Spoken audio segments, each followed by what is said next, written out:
Welcome back to America's Fractured Politics. Today I have with me Phillip James Walker. Philip is a lawyer and an expert on American politics as well as international affairs. And we're going to touch on the Iran war, on voting, on a few other issues today that are of consequence. And I want to kick it off with Philip by talking about the war. We have a president who's basically threatened to end the war, threatened to extend the war, threatened to bomb Karg Island, threatened to open the Strait of Hormuz by force, threatened to bomb facilities, um, nuclear facilities, as well as power plants. What is this guy doing? First, Mark, thank you for having me. It's a real pleasure to be here with you today. To dive right in, I don't know what he's doing. He does not know what he's doing. This is what is most worrisome about all of this, that there's no clear objective stated. He's bounced around between objectives. He's Because we have no objectives, his strategy is unclear. Because his strategy is unclear, the tactics are even unclear. Um, Leaving aside what he says, because what he says, may be irrelevant, both because he's muddled in his own mind and he's a chronic liar. If you look at what we've actually done and our force posture, um, we have degraded their military capacity. We have thus far done very little to degrade their economic capacity, and we do not have sufficient forces in the region for any kind of a sustained ground invasion of Iran. So, in terms of what he's up to and where we're at, um, if we have any objective, it's just to make trouble And and to put them on the back foot. and wouldn't you think that the Iranians' main objective right now is to persevere? Yes, absolutely. The Iranians have an objective, they have a strategy, and they have tactics supporting it. Their objective is literally to preserve the regime. It is to stay alive. And they've done that. They have successfully had a transition of power to a new generation of leadership in the midst of war. They continue to strike targets in the entire region. I'm not sure if it came out much in the media, but they actually had a missile that came very close to hitting Diego Garcia well out in the Indian Ocean. That's a, I think, 4,000-mile range, which is indicative of significant capacity.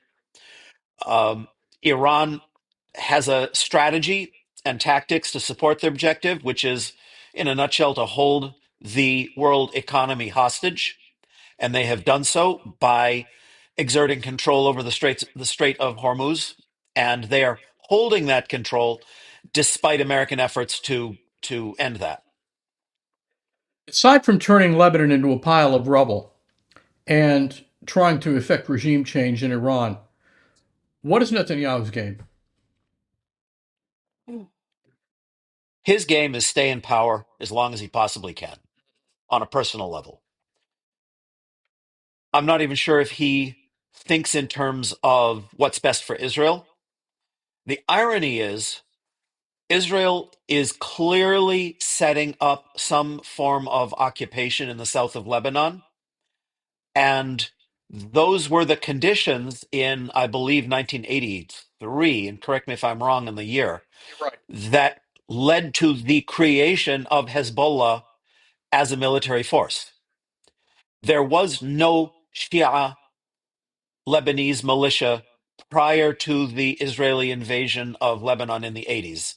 And the forebearer of Hezbollah was the militia that put up the stiffest fight against Israel in the south of Lebanon. That was Amal.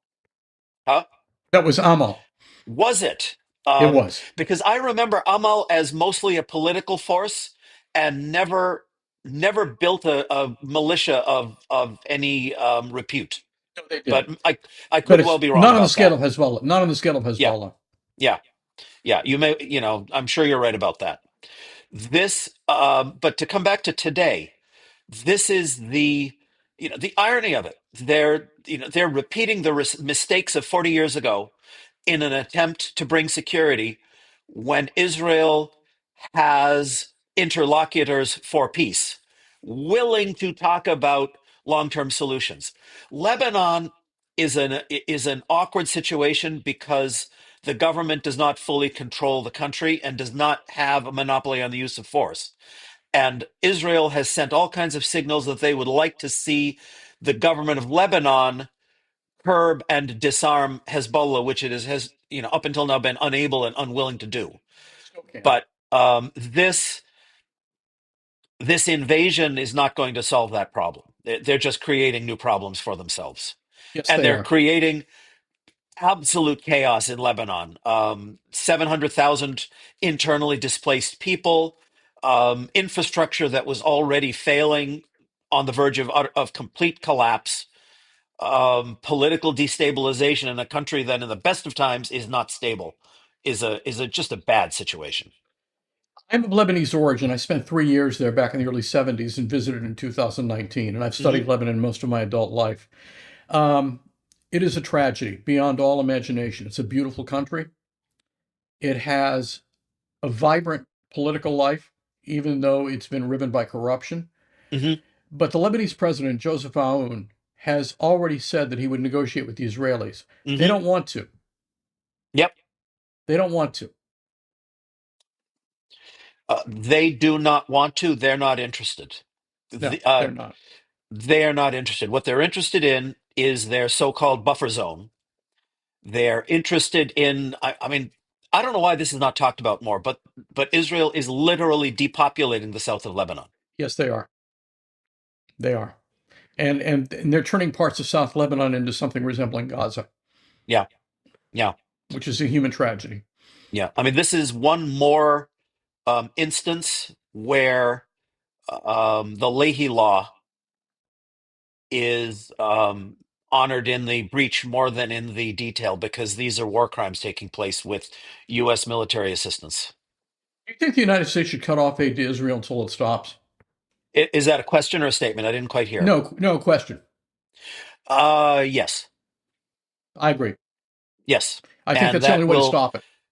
Yeah, I mean, you know, And then I will tell military you, aid. I believe in following our own law, and just for the listeners, it is it is against the law, U.S. law, for recipients of U.S. aid to use that aid um, for military actions that could constitute war crimes or crimes against humanity. That's written into U.S. law, black and white law. There are nuances that would be a whole show, and the State Department has hid behind those nuances to not scrupulously enforce the law. But that is the law, plain and simple, and um, nothing for or against Israeli assistance to military assistance to Israel in the abstract. But I feel we should be enforcing the law scrupulously around the world, including Israel. Save a lot of lives and a lot of territory as well. Yes, it would. And I think it would have simplified the situation in Gaza. I agree completely.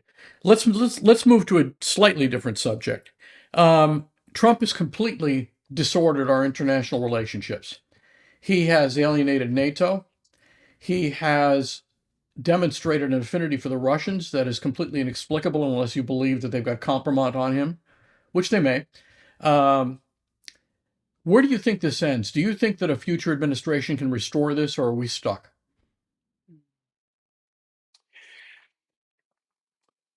We're stuck.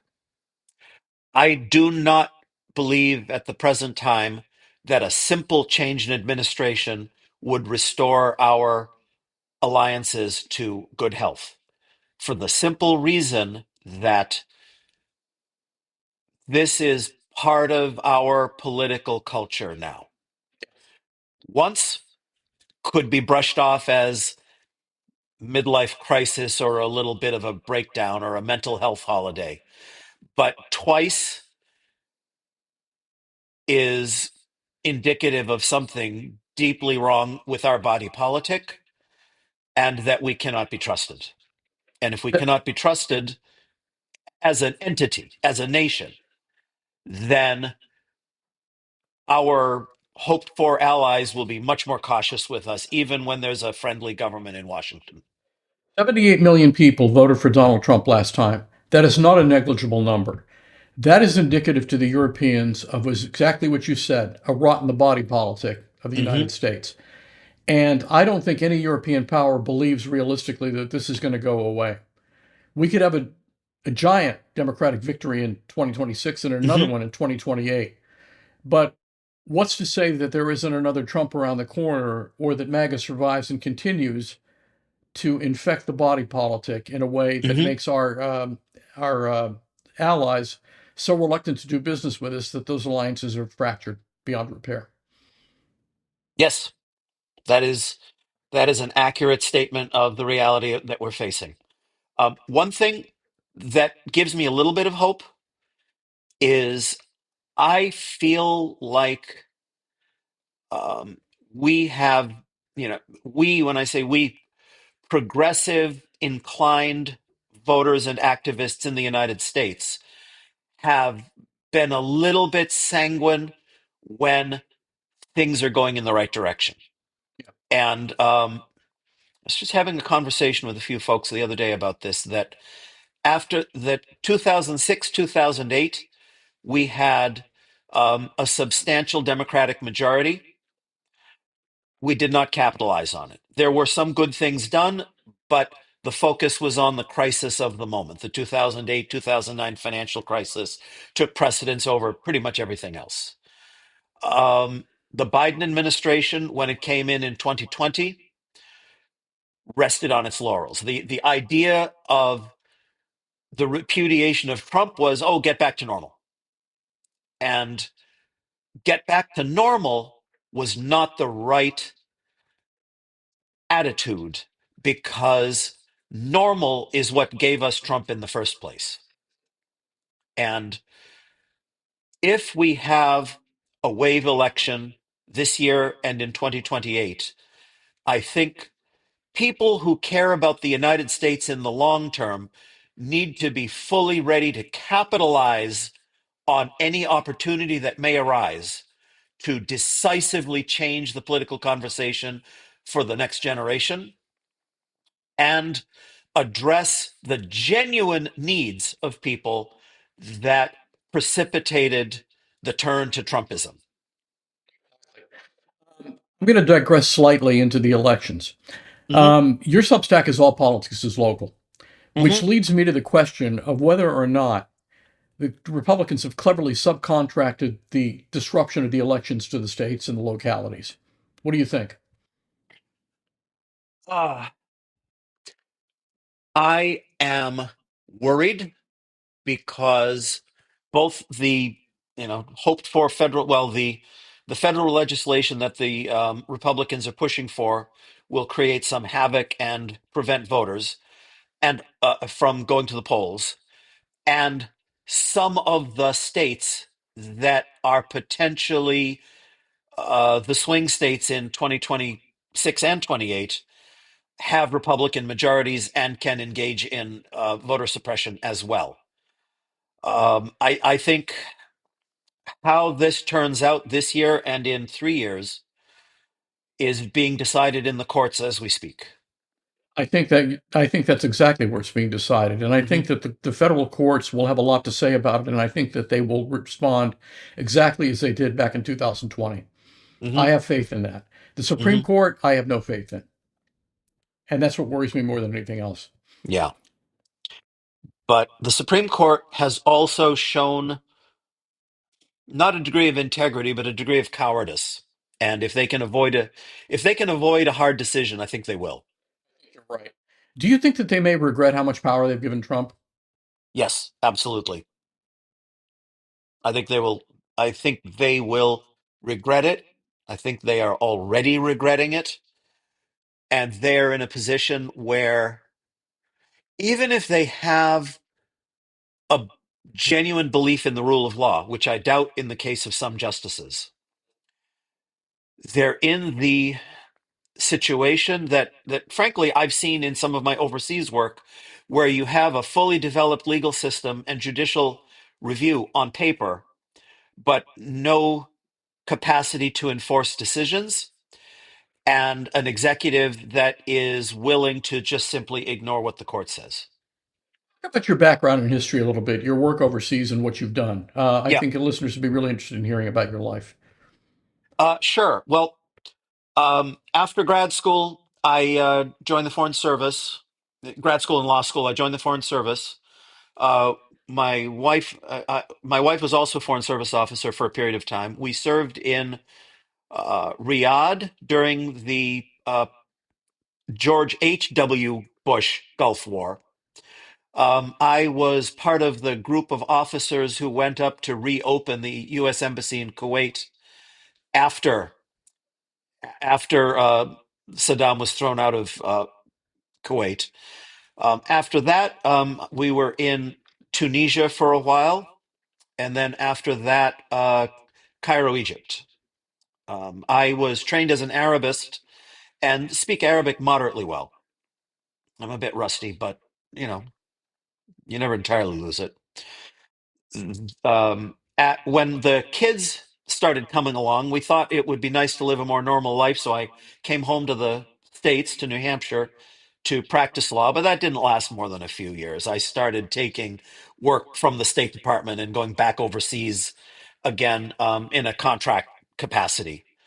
Um, in those years, Palestine, Iraq, with the invasion of, George Bush's invasion of Iraq, George W. Bush's invasion of Iraq, Yemen, back to Egypt, another Yemen stint, 4+ years in Afghanistan, which in some ways I felt very strongly about Afghanistan, and I still do. That it's a country, it's heartbreaking. The country has so much potential and such wonderful people and such bad governance and such an unfortunate history. Um, and then several years working in Iraq, bringing us up to the present. Um, Earlier in my career, it was mostly focused on um, public diplomacy. And as time evolved, I've developed some expertise in rule of law, democracy, and governance, and a lot of work in economic governance as well. When I was in Afghanistan, I was senior legal advisor at the Ministry of Finance. So we dealt with pretty much everything that the government faced in the economic realm, in um, financing the government, taxes, a lot of international negotiations, a lot of development assistance work. It was interesting. What years were those? Afghanistan, that was the first time I went out to Afghanistan was uh, uh, 2008, I think.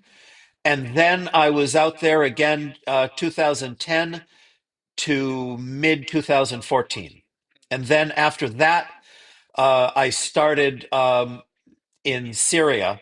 We were based in southern Turkey, but the focus of the work was the opposition in Syria, support for the opposition in Syria from 2014 to 2018. A friend of mine, John Sopko, who I practiced law with for a little while, spent quite a bit of Oh, his time in yes. Afghanistan. Do you know John? Yep. I do not know him personally, but I know the name, I know who he is.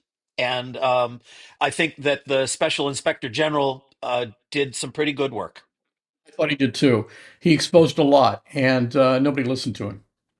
And I think that was a source of deep frustration for him. Oh, I disagree. I think people did listen to him. They just didn't act on it. Yeah, that's probably a more fair assessment. Yeah. That's probably a more fair assessment. Um, let's go back to the elections a bit. I know we're bouncing around, but I'm kind of doing a little bit of stream of consciousness here. Do you think that a very large turnout can overcome what the Republicans are up to? Yeah. I'd love to predict that. I have no idea. I am very worried that when you're talking about thin margins and you're talking about legally dubious interferences, that even small interventions could have big outcomes. That's I my mean, worry as well. that said, the best way to counteract that kind of intervention is big turnouts. I can't predict anything. All I know is if all of us work hard to make sure that everyone who can vote does vote, we're safer. I agree. Um, the Swedish IDEA did a report on Democratic backsliding, and we did a very poor job. Hmm. Talk about that a little bit. What are your thoughts? You know, um, our backsliding is more obvious under Trump, but it is not a Trump created phenomenon. This has been happening for a long time. Just by way of anecdote, several years ago, I was in Sweden. This was early Biden. I was in Sweden for a conference organized by the Swedish Foreign Ministry, and I was chatting over dinner with some of my colleagues and counterparts. We were talking about the U.S. justice system, and I was talking about some of the more, I feel, abusive aspects of our justice system. And they were these Swedish lawyers were horrified at some of the things that go on in our justice system. And these are not Trump creations. These are things that have been developing for years, if not decades, that that put us out of step with the mainstream of advanced industrial democracies. Particularly our criminal justice system, which is a Yes, disgrace. yes, yes. But criminal justice system, aspects of our voting systems are anti-democratic. Um, Media consolidation is not a Trump phenomenon, although it's accelerated under Trump. Access to information, regulation, prudent regulation of the administration of elections has been lacking for some time. Um, Money in politics is this is not a Trump specific phenomenon. This has been going on for some time. So, yes, we are backsliding. Is this Trump? Trump has thrown fuel on the fire, but the fire was already there. Um, so, talk about Trump a little bit. How has he accelerated things? What sorts of things has he done in your mind that have been probably the most uh, odious accelerations? There's so much to choose from. I mean, what a wealth of toxic, you know, wealth of a toxic buffet. It's hard to know where to start. But if I had to pick one thing that slaps me in the face with its the danger of it is Trump's willingness to ignore the separation of powers and willingness to uh, spend money that has not been appropriated or not spend money that has been appropriated. So I was very upset with the first rescission um, do over. I don't even know what to call it.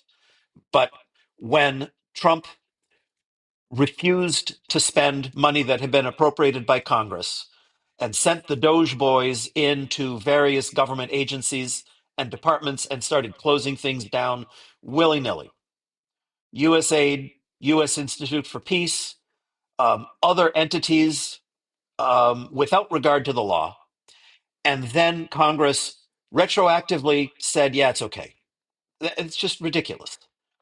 Um, the extrajudicial payments that were made to, I believe, Department of Defense in the course of the first year of the second Trump administration. It's somehow it's illegal, but nobody's really raised it as an issue. Now Trump is talking about paying Department of Homeland Security without a congressional appropriation, and that again, if he does it, it's illegal, pure and simple. It's one of the most basic elements of the separation of powers that Congress raises and appropriates the money. And that, along with everything else, I mean, you can talk about um, extrajudicial killing on the streets of American cities, and that's horrifying, and it's happening. Writ of habeas corpus out the window. Like, so many things. It's hard to know where to start. But if I have to pick one thing, it's the money. Doge people you mentioned did quite a bit of damage, but they did damage to the Foreign Service in particular. They did. How lasting do you think that damage is? We've lost a lot of good people. How do you replace them? We did lose a lot of good people, but the truth is that the Foreign Service has been in decline for a couple of decades, and good people have been leaving the Foreign Service for some time. The Also, some of the foreign affairs bureaucracies needed a shakeup. Now, this is not a defense of the Doge boys at all, but you know, trying to look at it as a glass half full rather than glass half empty, it will be an opportunity,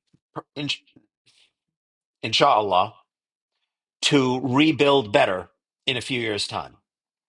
It We are losing skills, we are losing expertise. Uh, it will literally take years to rebuild the foreign affairs establishment, but the foreign affairs establishment has needed some reform for a number of years. It's yet again, Trump came into office successfully pointing to legitimate problems. But rather than make an attempt to actually fix the legitimate problems, he made them worse because he thrives on chaos and because his MO is to crow about the problems rather than roll up his sleeves and try to fix them. Um, Let me try something on for size with you Sure. about the Foreign Service. I always have had the impression, through my friends at the State Department and through others, that part of the problem was morale, and that was a direct relationship to the fact that the politicals at state, no matter who they were and what administration, gave short shrift to the opinions of the hmm professionals. Talk about that a bit. What do you think? My personal direct experience was that the political appointees that I dealt with from time to time were reasonably competent. But I have also heard from friends that it's a different story when you have individuals who have no background or relevant experience. Um, but then again, I spent most of my career, well, all of my career in the Middle East, and political appointees generally don't go to the Middle East. And the handful that do, or that serve at state in Washington in senior capacities, tend to be people who have relevant background and they bring something to the table. I think that's very different when you're talking about Europe. It's very different when you're talking about some of the non region specific bureaus at state. Um, just along those lines as well, I thought that Rex Tillerson did a lot of damage because he was basically aloof and did not give anybody much Yep. shrift. Yep. Now, that's the thing is, is Rex Tillerson came in. He he had some idea about how to reform the State Department, but he didn't actually talk to State Department people. He didn't have a solid grasp of what the agency did or could do, and frankly, at the end of the day, he didn't have the political clout to do the hard things. He slipped into easy chaos making because it kept Trump happy for a moment until it didn't, and then he was out on his ear. To go back to the subject of political appointments and related, one more thing I wanted to add is a real source of uh, damage to morale is not simply the existence of political appointments, but the political calculus that goes into the policymaking decisions, especially in the Middle East. Most Foreign Service officers of my acquaintance in the Middle East understand very well the toxic relationship that we have with Israel. And there are varying degrees of support for Israel, for the nuances of the Israel-Palestine conflict, of attitudes towards the Palestinian Authority.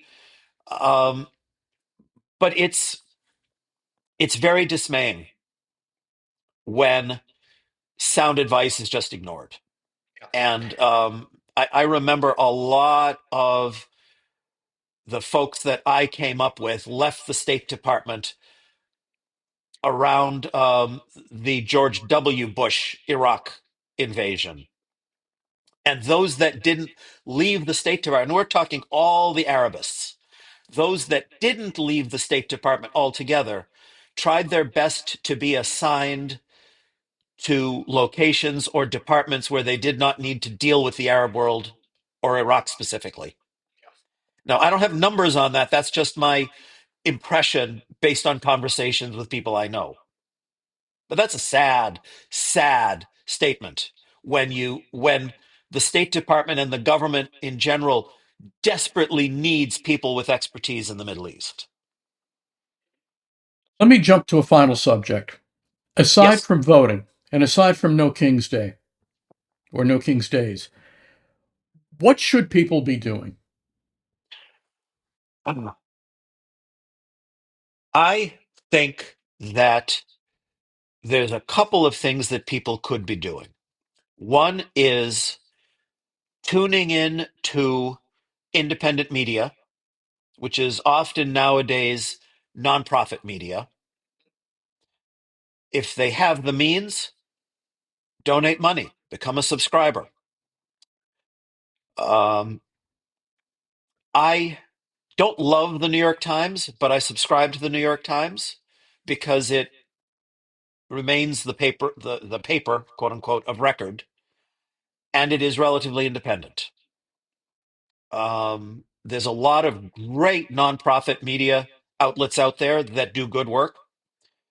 Uh, Pick your outlet of choice and support it. Similarly, I think one of the most important um actors right now on stage are the several legal oriented nonprofits that are contesting some of the anti democratic measures that both state legislature, that state governments and now the federal government are trying to implement. And those lawsuits may determine whether we have a democratic election this year and in 2028. Mark Elias is doing some great work, Yes, he is. Yes, he is. and I wish we had more of him because he's overburdened. Yeah, yeah.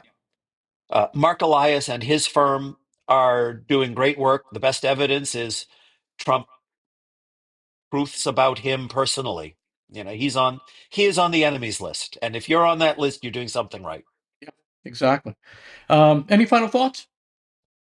Oh gosh. I guess my final thought is the conversation is a riff on the conversation that I seem to be having with a lot of folks nowadays about is there hope? I personally think there's hope, possibly even a lot of hope, that the grief and the instability that we're all experiencing right now, I feel is because we're at a transition point, that the previous model of our country has, and I don't mean like the constitutional structure writ large, but the pattern that we fell into after after the fall of the Soviet Union has run its course. That we have not um, fully come to grips with changes in the world and also changes domestically. We are soon to be no longer a majority white country. I think for many people that doesn't matter one bit. For other people, It's it a lot. matters a great deal. Yeah. And folks are coming to grips with that. And that's not a matter of people being racist. It's a matter of self identity and how we think about ourselves and how we think about the nation as a whole and who we are as a nation. That because we're in a point of transition and because of the uncertainty that comes with it, bad actors and charlatans have been able to take advantage of us. Relating to that, we established a pattern of economic growth that worked for a while, starting in the Reagan years, that has just run its course. That we're in a situation now where a handful of oligarchs have an extraordinary amount of power in this country, but it is becoming very clear that this is the next battle. It's almost like 100 years, 100 odd years ago, During the Gilded Age. the dominant politics was between the Gilded Age oligarchs and the progressives who would take them down a notch. And that was a period of retrenchment, a period of upset.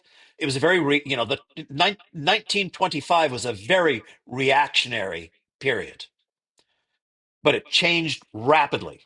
I just hope we don't have to go through another Great Depression to effectuate that change.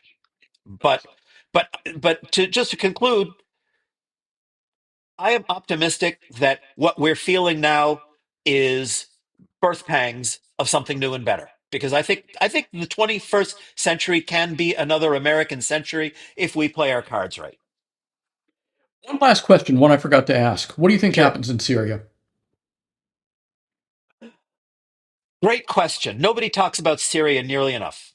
As I mentioned, I spent pretty much 4 years working on Syria, 14, late 14, well into 2018. And a number of my friends from that time have gone back to Syria. A few of them have joined the new government there. Uh, I am cautiously optimistic about Syria, very cautiously optimistic.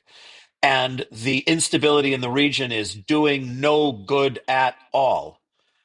But the the fact that Ashara has uh, tied himself so closely to the Saudis, and the Saudis are willing to spend freely in Syria to rebuild the country, will help stabilize Syria in the short run. Um, the ongoing negotiations between the government in Damascus and the Kurdish and SDF forces in the northeast, it's touch and go. There has been violence, but there has been negotiation. Um, what I've heard, and I don't have citations to support it, but what I've heard is that most of the area that had previously been controlled by SDF has just melted away, and the government in Damascus has reasserted control in Raqqa, for example, in that area, and that the retrenchment is to really the Kurdish heartland in Hasaka. So where it goes next is a matter of negotiation, but there seems to be an appetite to negotiate. What is most worrisome to me about the new government is if they cannot maintain tight control on their own armed forces. Some of the clashes in the Latakia area, I had been told were the result of rogue actions uh, by militia belonging to the government, but not regular forces. Now, that might just be PR to sweep some ugly stuff under the rug, but it's plausible. It's Any plausible. remnant? Are there any remnants of the Alawites? Oh yes, absolutely, Yeah. absolutely. This was the essence of the clash. Is um, pro Shara militia had been in Latakia and started seeking out military age young men with Alawite heritage. And once word got out that they were just grabbing and dragging away young men, people came out in force, armed, ready to fight and defend their homes. And then it started to escalate. And then Shara pulled his people back. Then there was negotiation, and now there seems to be some calm again. And something similar happened in the south in Jebel Suwaid, in the Druze area in the far south of Lebanon, Syria, excuse me. But the lid appears to be back on that can of worms. And beyond that, it's the will of the Damascus government to keep control of their own forces, and the willpower to actually walk that fine line between allowing disintegration on the one hand and attempting to avert disintegration with an excessive use of force on the other hand. What do you think a stable Syria would mean for the region?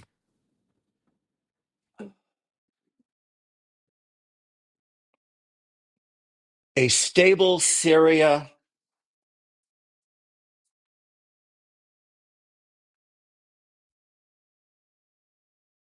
it will no longer be a negative on the table. I do not think a stable Syria can be a driver for positive change, but an unstable Syria can be a driver for negative change. Um, don't forget that in recent years, one of the sources of instability in the region was the huge numbers of Syrian refugees Yes. fleeing Syria. Some of them have gone back. Others would like to go back but can't because the infrastructure is not there, and frankly, the economic opportunities are not there. Stunned at But how many there were in Lebanon when I went in 2019. huge Yeah. numbers in Lebanon. And there's still quite a number there, but a lot have gone back. Yeah. Um, and same for Turkey.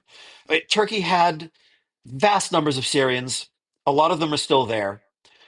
I was always very impressed that both the Syrian government and the Syrian people, excuse me, that both the Turkish government and the Turkish people were as accommodating to the Syrian refugees as they were. I mean, it showed a degree of generosity and solidarity that is uncommon in the world. But even that generosity really started to fray in the later years.